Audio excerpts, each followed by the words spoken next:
The Sunday service at Calvary Ridge Baptist had been running for 112 years in Harrowfield, Tennessee, and in all that time, I doubt anything like what happened that morning had ever taken place inside those whitewashed walls. I'm Gerald Caulfield. I'm 61 years old, retired after 31 years with the Harrowfield Sheriff's Department, the last 14 of those as a detective. I've worked homicides, missing persons, financial fraud, domestic cases that would make your stomach turn. I thought I'd seen everything a man could see in this small corner of East Tennessee. I thought I'd stopped being surprised by the world sometime around age 40. I was wrong.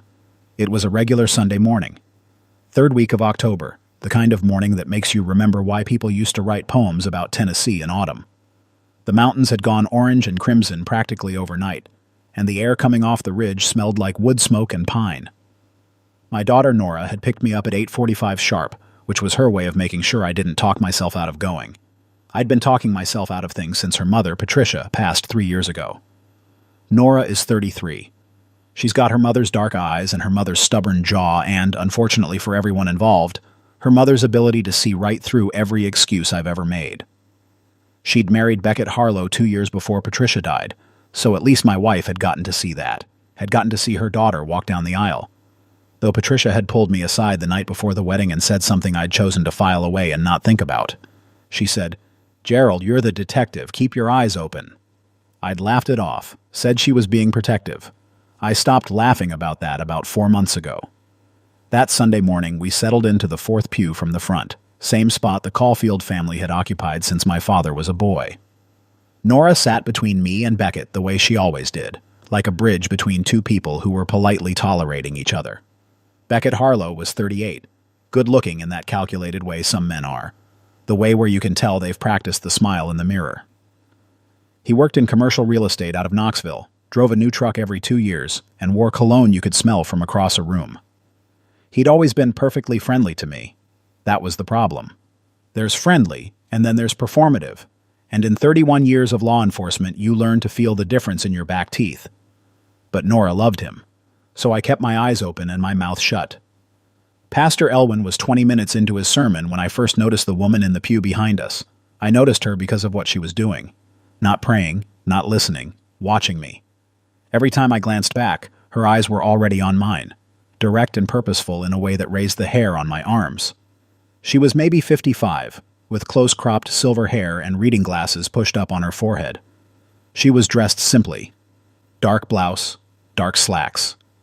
No purse that I could see. She held nothing in her hands except a small blue box about the size of a thick paperback novel, wrapped in plain blue fabric like something from a department store gift section. When the congregation rose for the first hymn, she moved, not toward the aisle, directly behind me. I felt her hand press against mine, firm and deliberate, and the weight of the box transferred from her hands to mine so smoothly that Nora, standing right next to me, didn't register the movement at all. "You'll need this tonight, sir," she said, barely above a whisper, her mouth close to my ear. "Don't open it here. Don't show anyone." I turned immediately, the way a man with 3 decades of training turns when something is wrong. She was already moving down the side aisle, unhurried, her head down. By the time the song ended and people settled back into their seats, she was gone. I checked the vestibule after the service. Checked the parking lot. Nothing. No one remembered seeing her leave. The church secretary, a woman who had cataloged the attendance of every Sunday service for 30 years, said she didn't recognize her and had never seen her before. I tucked the blue box under the seat of my truck before Nora and Beckett walked out. I told them I'd be behind them for lunch, said I needed to make a stop. I drove home to Meadow Fork Road, poured myself a coffee I didn't drink, set the blue box on my kitchen table, and stared at it for a long time. In 31 years, the cases that had kept me up at night were never the dramatic ones. They were always the quiet ones, the ones where everything looked fine on the surface, where the people involved were church-going and well-spoken and lived in nice houses. Those were the cases where the damage ran deepest. I opened the box. Before I tell you what was inside, I want you to hit that subscribe button right now and turn on your notifications, because this story goes places I still haven't fully made peace with, and you're going to want to be with it from beginning to end. Leave a comment right now. Tell me what you think was in that box. And if you know someone who needs to hear a story about how the truth doesn't stay buried forever, share this video with them. Now, let's go. Inside the blue box were 4 things. The first was a photograph. A color photo, recent by the look of it, printed on standard photo paper. It showed Beckett Harlow standing in front of what looked like a house in a tidy suburban neighborhood. Beckett, clearly recognizable, in the same blue sport coat he'd worn to our Christmas dinner last year, was standing beside a woman I didn't recognize, a pretty woman in her early 30s with red hair and a wide smile, and in front of them, a little girl, maybe 4 years old, holding a birthday balloon. All 3 of them smiling at whoever was taking the picture. The kind of photo that ends up on refrigerators. The kind of photo families take. The second item was a folded document. When I opened it, my hands were steadier than they had any right to be. 31 years of detective work will do that to you. The document was a marriage certificate, issued in Davidson County, Tennessee, dated 4 years ago, 14 months before Beckett married my daughter. The groom's name on the certificate was Beckett James Harlow. The bride's name was Lena Carver Harlow. My daughter's married name was Nora Caulfield Harlow. Beckett was already married when he walked down the aisle with my daughter. The third item was a handwritten note. The handwriting was neat, controlled, the kind of handwriting that belongs to someone who is trying to stay calm while writing something that makes her hands shake. It said, "His real wife is Lena Harlow. They have a daughter named Sophie. He told Lena he travels for work. He's been living 2 lives for 3 years. She doesn't know about your daughter. Your daughter doesn't know about her. I'm Lena's older sister. I found your family through his phone when he left it at our house at Thanksgiving. I'm sorry. I'm so sorry I had to do it this way. I was afraid of what he'd do if I approached you directly. He has a temper. Please be careful. My number is at the bottom of this page. Please call me. Sylvia Carver." The fourth item was a USB drive. I did not plug it in immediately. 20 years of evidence handling teaches you to document first and react second. I went through the house room by room, the way I used to clear buildings in my early patrol days. It's a habit that never fully leaves you. Then I sat back down at the table and picked up my phone. I dialed the number Sylvia had written at the bottom of the note. She answered on the second ring. "Mr. Caulfield," she said. She'd been expecting my call. "You were at the church this morning," I said. "I've been trying to figure out how to reach your daughter for 6 weeks," she said. "I followed him once, saw which church you all attended. I didn't know who you were at first, but I figured out you were her father. And then I found out what you used to do for work." She paused. "I thought a retired detective might know what to do with what I found. Better than me walking up to your daughter alone." Her voice was steady but thin. The voice of someone who'd been carrying something terrible for a long time and was finally setting it down. "Tell me everything," I said. Sylvia Carver was 57 years old. She taught high school history in Murfreesboro, Tennessee. Her younger sister, Lena, was 34 and worked as a pediatric nurse at Vanderbilt Medical Center in Nashville. Lena had met Beckett Harlow at a mutual friend's backyard barbecue 4.5 years ago. He'd been charming, attentive, exactly the kind of man who makes a woman feel like the only person in the room. They'd married a year after meeting. Their daughter Sophie had just turned 3. Beckett told Lena he worked commercial real estate with clients across East Tennessee. He was frequently away Monday through Thursday, sometimes longer. He always had an explanation, a closing, a site visit, a development meeting. He called every evening at 7, consistent, reliable, present in all the ways that mattered from a distance. He was also, according to everything Sylvia had found, simultaneously building the exact same life 185 miles away in Harrowfield. "When did you first suspect something was wrong?" I asked. "Lena noticed things before I did," Sylvia said. "Small things. He'd come home and seem off, distracted in a specific way, like he was recalibrating. She thought it was work stress." A pause. "I've been divorced twice. I know what recalibrating looks like." She'd found his second phone at Thanksgiving. He'd set it down on the kitchen counter for 40 seconds while he helped carry dishes from the car. 40 seconds was enough. "It wasn't locked?" I asked. "He didn't expect to leave it," she said. "There were text messages, photos, from Nora. Enough for me to understand what I was looking at. It took me 6 weeks to figure out who your daughter was, who you were, and how to reach you without him finding out." "Why didn't you go to the police?" I asked, though I already knew the answer. "He hasn't broken any laws I can prove on my own," she said. Then a pause. "Not yet." There it was. "What's on the drive?" I asked. Screenshots of his messages. Bank records I found in the glove box of his car when he went into the grocery store. I photographed them through the window. And something else. She took a long breath. Voice recordings. He doesn't know about them. Lena started recording their arguments 3 months ago because he'd been rewriting history, saying things that hadn't happened, denying conversations she knew had taken place. I told her to document everything. She didn't know exactly why I was asking. I wasn't ready to tell her what I knew yet. Because you were trying to protect her, I said. Because I was scared, she said quietly. You mentioned he has a temper. He's put a hole in a wall. He's never touched Lena, but he's put a hole in a wall, and the way he looks at her when she asks the wrong question. She stopped. I know that look. I've seen it before. I thanked her.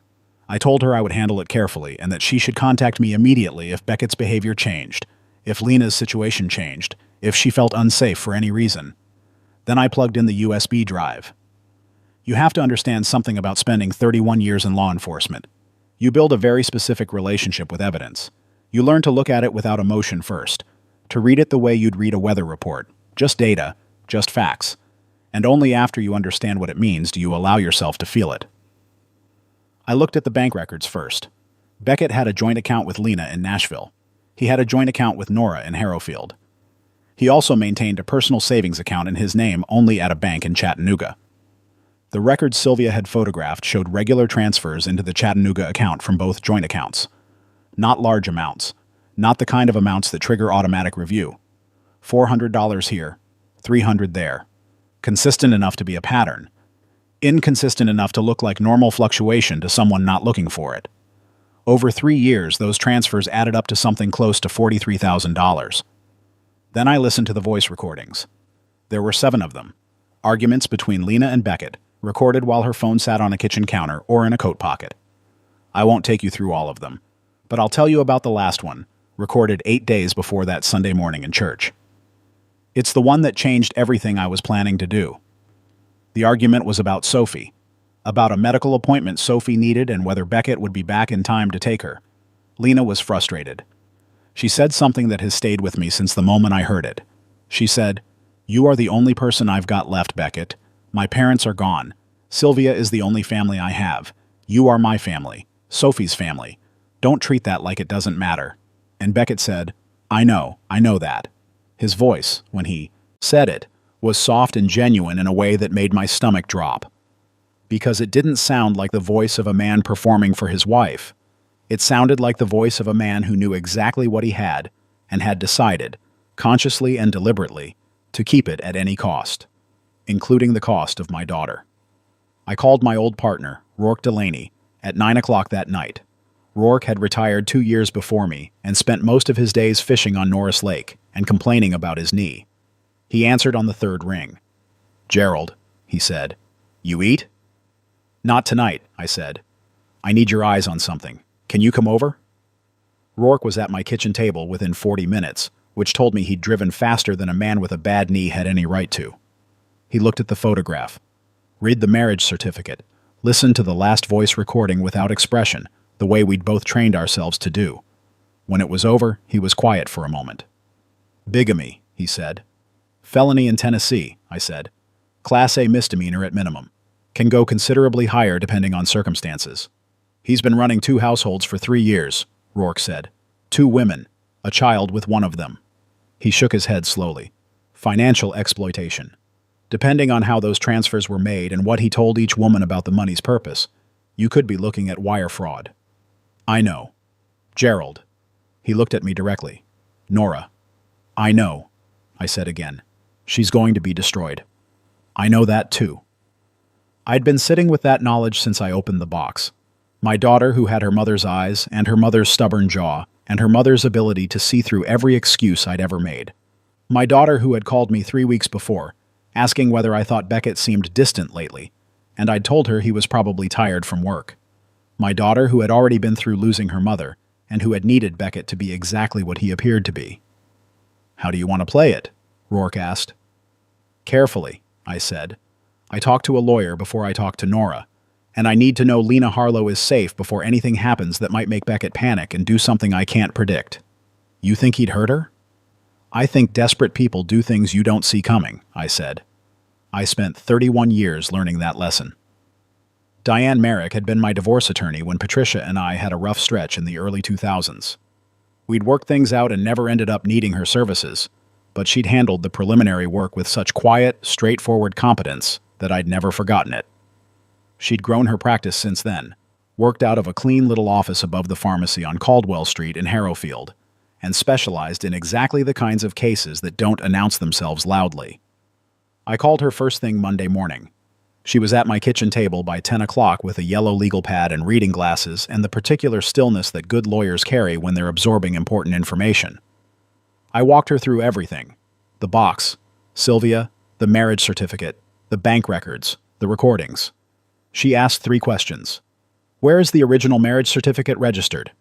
Davidson County. Have you independently verified that the certificate is authentic? Not yet, but I had a call in. Has he had any contact with Nora since Sunday? Sunday dinner, which I had not attended, citing stomach trouble. Diane wrote for several minutes without speaking. All right, she said finally. First, the bigamy is the anchor. If the Davidson County marriage was never legally dissolved, then Beckett's marriage to Nora is void. She is not legally his wife, which means any joint financial decisions made under that marriage are potentially challengeable in civil court. The joint account, I said. Exactly. If she's been contributing to an account as his legal spouse and the marriage was never valid, that money has a recoverable path. She tapped her pen on the legal pad. Second, the financial transfers. You'll need a forensic accountant to trace those properly. $43,000 over 3 years is significant, and depending on what he told each woman about the money's purpose, you could be looking at fraud with real teeth. And third? Third. She looked at me steadily. Nora has to know before this goes any further. I understand the instinct to build the case first and protect her second. That instinct makes sense given what you've done for 30 years. But Gerald, she is at the center of this. She has the right to make decisions about her own life with full information. The longer you wait, the more betrayed she will feel when she finds out you knew. I knew she was right. I'd known it since Sunday night. The question was how. Nora had always been a Tuesday person. Monday she was in catch-up mode. By Wednesday she was in her stride. But Tuesday morning she had a ritual. Coffee on the back porch of the house on Birchwood Lane, just 30 minutes before work, watching the birds at the feeders she'd put up after her mother died. Patricia had been a bird watcher. It was Nora's way of keeping her close. I drove over Tuesday morning with a box of her favorite pastries from Linwood's Bakery. She heard my truck in the driveway and met me at the back gate with a smile that didn't quite reach her eyes. You missed dinner Sunday, she said. I know. I'm sorry. I sat down across from her at the little porch table, the one with the mosaic top Patricia had found at a flea market in Gatlinburg. I have something I need to talk to you about, sweetheart. Nora went still. She'd seen me deliver bad news before, had been in the room when I'd come home heavy from difficult cases, had watched me sit down across from people and change their lives with words. She recognized the posture. What happened? She asked. I told her. Not all at once. Slowly. The way you deliver something that needs time to be absorbed. The way a doctor gives a serious diagnosis piece by piece, giving the person in front of you the chance to process before the next thing arrives. The stranger at church. The blue box. The photograph. I put the photograph on the table between us. She looked at it for a long time. The marriage certificate. I read the names aloud. She didn't speak. The note from Sylvia. The bank records. I didn't play the voice recordings yet. I didn't think she was ready for the sound of his voice. When I finished, the birds were still working the feeders, a pair of Carolina wrens that Patricia would have known by name. Nora picked up the marriage certificate and looked at it for a very long time without moving. 14 months before we got married, she said finally. Yes. He was already married. Yes. Our marriage isn't legal. According to Diane Merrick, if the Davidson County marriage was never dissolved, then no. Diane can verify that within 24 hours. Nora set the certificate down very carefully, like it was something that might shatter. She looked out at the birds. Mom said something to me before the wedding, she said quietly. My throat tightened. What did she say? She said she couldn't put her finger on why, but something about Beckett felt like a house with a locked room. She paused. I told her she was being a mother. She laughed then, a short, broken sound that was nowhere near funny but had nowhere else to go. She was right, I said. She was always right. Nora pressed both hands flat on the table. She was her mother's daughter in every way that mattered, and right now I watched the grief and the fury move through her in waves, watched her breathe through it the way Patricia had breathed through hard things, slowly, with her jaw set and her eyes open. Is Lena safe? That was the first question my daughter asked. Not about herself, not about the money, not about the marriage she'd just learned had never legally existed. She asked about the woman she'd never met who was also being lied to. I looked at my daughter and felt something shift in my chest, something large and permanent. Sylvia is watching her, I said. We're moving carefully. She has a little girl, Nora said, 3 years old. Sophie, Nora said, recalling the name from the note. She said it quietly, like she was learning something important about the shape of the world. What happened over the next 3 weeks moved faster than I expected once it started moving. Diane Merrick confirmed within 18 hours that the Davidson County marriage license for Beckett James Harlow and Lena Carver Harlow was valid and had never been dissolved. There was no divorce filing, no annulment, nothing on record but the original certificate. Nora's marriage to Beckett was legally void from the first day. The Harrowfield County Sheriff's Department, 2 of whose senior deputies I had trained personally, took the bigamy evidence seriously and contacted the Davidson County DA's office. The financial records were handed to a forensic accountant who spent 4 days tracing the Chattanooga account transfers. The number, when she finished, wasn't $43,000. It was $61,400. The earlier transfers had been smaller, easier to miss, going back further than Sylvia had seen. I called Sylvia every 2 days during those 3 weeks. She was holding together with the particular strength of a woman who has decided to see something through to the end. Lena still didn't know. Sylvia was waiting for the right moment, waiting until the legal process was far enough along that Lena would have support and structure around her when the truth arrived, not just devastation and open air. How is she? I asked every time I called. She asked me last week why I seemed worried, Sylvia said. I told her I had a difficult situation with a student. She believed me. A pause. She trusts people, Lena does. Always has. It's the best thing about her, and it's the thing that put her here. Trusting people isn't a flaw, I said. Other people's choices are the flaw. Sylvia was quiet for a moment. Your daughter is lucky to have you. She's not lucky, I said. She's just mine. Same as Lena is yours. Beckett was arrested on a Thursday morning. I know because Rourke called me while it was happening. He had a contact at the Davidson County Sheriff's Office who kept him informed. They picked Beckett up in the parking garage of a Knoxville office building at 8:14 in the morning. He had his laptop bag over one shoulder and a coffee cup in his other hand when the deputies approached him. He didn't run. That surprised me, for about 3 seconds. Then I realized it shouldn't have. Running is what guilty people do when they haven't thought things through. Beckett had spent 3 years thinking things through. He'd just finally run out of moves. He was charged with bigamy, financial fraud, and wire fraud.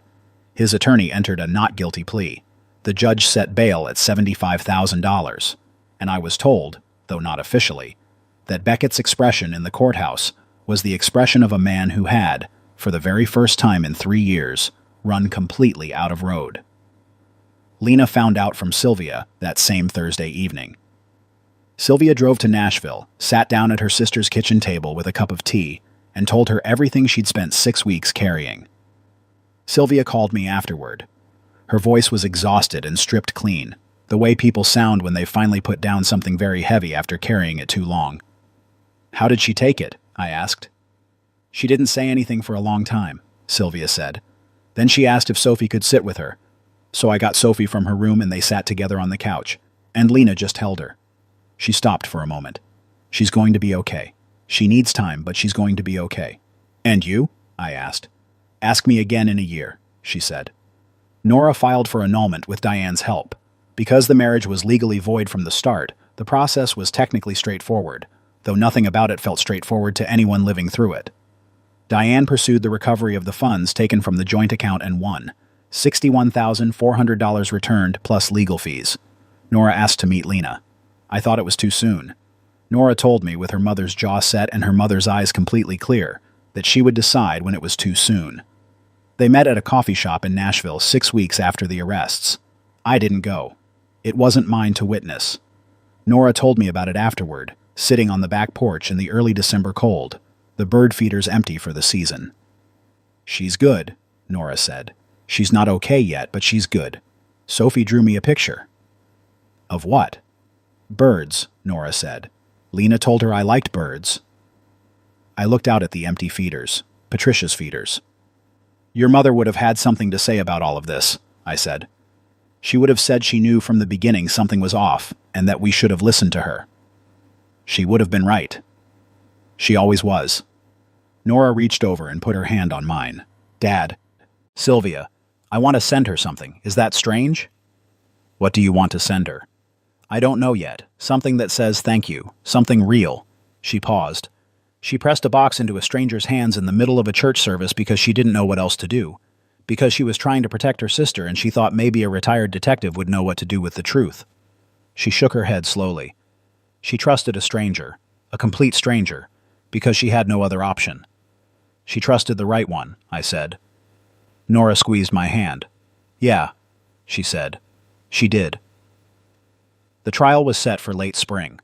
Beckett's attorney negotiated hard. The final outcome, a plea agreement that included a felony conviction, 2 years of supervised probation, mandatory restitution to both Lena and Nora, and a permanent financial monitoring order, wasn't everything I'd wanted. It was what the system could deliver, and I've spent 31 years learning to make peace with the gap between those two things. At the sentencing hearing, Nora sat on one side of the courtroom. Lena and Sylvia sat on the other. They hadn't coordinated it. They'd simply arrived and found their seats, and it turned out that way. When Beckett was led in, he looked smaller than I remembered. People tend to do that when the performance stops. He didn't look at Nora. He didn't look at Lena. He looked at the floor, and then at his attorney, and then at the judge. And he kept his eyes where the law required them, and nowhere else. The judge read the terms of the agreement, the restitution figure, the probationary conditions, the felony on his permanent record. Beckett said, "Yes, Your Honor, in all the right places," with a careful, calibrated tone that I recognized from 31 years of watching people perform contrition in courtrooms. I thought about what Sylvia had told me. That Beckett had a temper. That he'd put a hole in a wall. That he looked at Lena a certain way when she asked the wrong questions. I thought about the voice recording. I know that, said softly, genuinely, to a wife he had decided to keep at any cost. I thought about my daughter on this side of the aisle, and about a 3-year-old named Sophie who drew birds for strangers, and I thought about a silver-haired woman who had walked into a Tennessee church on an October morning, pressed a blue box into a stranger's hands, and trusted that the truth, placed in the right hands, would find its way. It did. My daughter Nora celebrated her 34th birthday in March. We had dinner at Benedetto's, the quiet Italian place on Main Street in Harrowfield, where the bread is warm, and the owner has known our family long enough to remember Patricia. Rourke came, Diane came, a few of Nora's friends from her book club came. The owner brought out an extra basket of bread without being asked. Sylvia came too. She'd driven up from Murfreesboro. She sat at the far end of the table at first, quiet in the way of someone absorbing a new context. But Nora had placed her there deliberately, and by the time dessert arrived, Sylvia and Rourke were arguing cheerfully about the best fishing spots on the Cumberland River, and the table was warm with the particular energy of people who have been through hard things and have chosen, consciously and deliberately, to come out the other side. I watched it all from my end of the table, the same end where the birthday cake arrived with too many candles to count, where Nora blew them out and made a wish she didn't share. After dinner, walking to my truck in the cold March air, Sylvia caught up to me. "Thank you," she said, "for answering when I called, for doing it the right way." "You put the truth in the right hands," I said. "All I did was know what to do with it." She nodded slowly. "Lena took Sophie to the Nashville Zoo last weekend," she said. "First real outing since everything. Sophie spent 45 minutes watching the flamingos. Didn't want to leave. She smiled, and it was the first time I'd seen that smile reach her eyes. She said the flamingos were her favorite because they were pink and brave." "Pink and brave," I repeated. "Kids know things," Sylvia said. "They do," I agreed. She got into her car. I got into my truck and sat there for a minute before starting the engine, looking up at the March sky over Harrowfield, Tennessee, where the stars were out and the mountains were dark shapes on the horizon, and the town was the same as it had always been, full of people carrying things you'd never guess from the outside. I thought about the Sunday morning in Calvary Ridge Baptist, the fourth pew from the front, the hymn rising through the old whitewashed walls, the weight of a small blue box pressed into my hands by a woman who trusted that the right person would know what to do with it. 31 years. Every case I ever worked, every piece of evidence I ever carried, every truth I ever helped drag into the light. It all led somewhere. I used to think the somewhere was the career, the conviction rate, the closed files, the retirement ceremony. I know better now.